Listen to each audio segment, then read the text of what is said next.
Well, welcome to St. Croix Valley Trees, a place where we think you can have a fun experience. You can get a tree and then have some fun. The best tree in the state. Oh, Maybe 2 states. But the fun really is the people that come and they bring a big smile. They bring their grandkids sometimes. They bring their great-grandkids. Grandparents sometimes. They bring their dogs sometimes. And they're the ones that bring the Christmas cheer. And it's just overflowing because they're here. And we try to offer the things that they find kind of fun or interesting. You're going to sell Christmas, not just a tree. And I caught that right away as something that I thought was very, very important that maybe we could do. And yeah, we do sell the trees, but I have always thought that we give people another reason to come. And I think that's kind of our trademark.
And this is, I think, the crown jewel of what's here for kids to enjoy.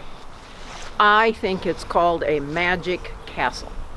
It's got all kinds of hidden places, things to look out.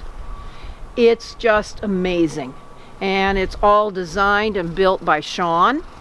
And it evolved from originally a straw mountain, which was just straw, which Paul added on to year after year.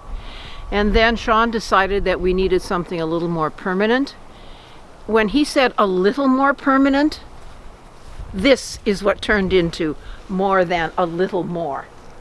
But it also had help from a neighbor, David. Yeah, and I can't pronounce his last name. Archer. But he's a very creative person. Yeah. And Bruce Martell. And yeah, but that took an entire summer to build. we turned him loose on this.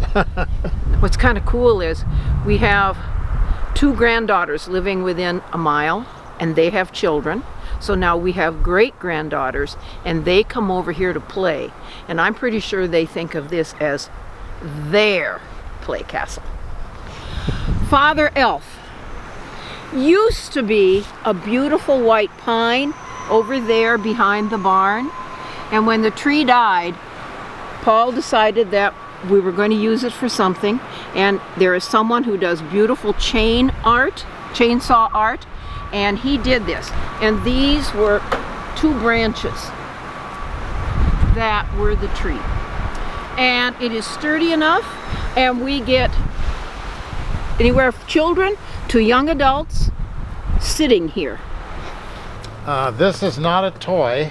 It's my dad's first tractor, and he bought it in the same year I was born. As you can see, it is in a lot better shape than I am. That must have been 1838? Yeah, it still runs, and it's not home. Home was on a farm in Austin, Minnesota, And this was a serious purchase. This was his tractor for farming for many years. Looked small, but he would sit on there for hours on hours doing farm work, and I would sometimes run behind it. Easy to keep up. And now, of course, it's here for kids to sit on. There's a little bit of story behind this stone house. Paul and I have been very fortunate to be able to travel, especially once we were both retired. And we have been in many places in Europe. And in Germany, where Paul's family is from, fell in love with these stone cottages, their homes, with slate roofs. So Paul decided he was going to have one. He gathered the stones from limestone quarry, built it all himself. Cement shingles. We don't have slate shingles, but we have cement. We don't have slate shingles because even though they're beautiful, Paul thought we would import them, and I said, no way. We're not paying for slate to be shipped here. And these were fence posts. Paul made these. These are fence posts. We took a class to be able to figure out how to make these. That was fun. I had dreams of becoming Tiffany. Didn't happen. All right. These boards were from my dad's machine shed, which housed that tractor, which we just discussed. Machine shed was falling down, and I saved a few boards to bring up here.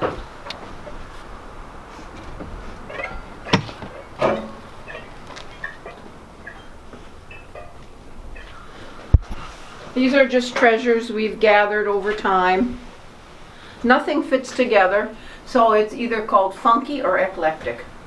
So now it features some snacks and some goodies Hot chocolate in here. that people can enjoy.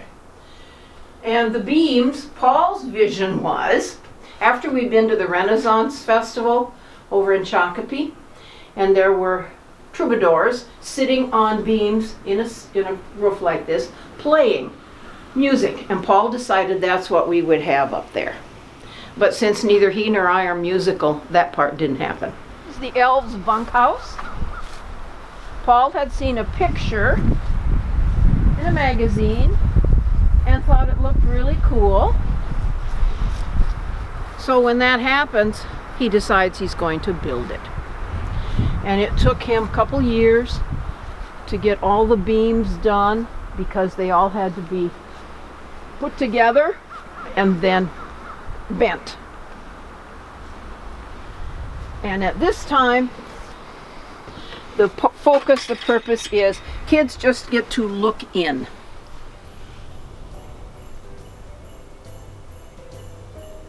We'd be happy to see you. We're looking forward to Christmas season with joining in with a lot of neighbors and people that we've seen before and maybe some new people. Thank you. So come and join us here and have a wonderful Christmas.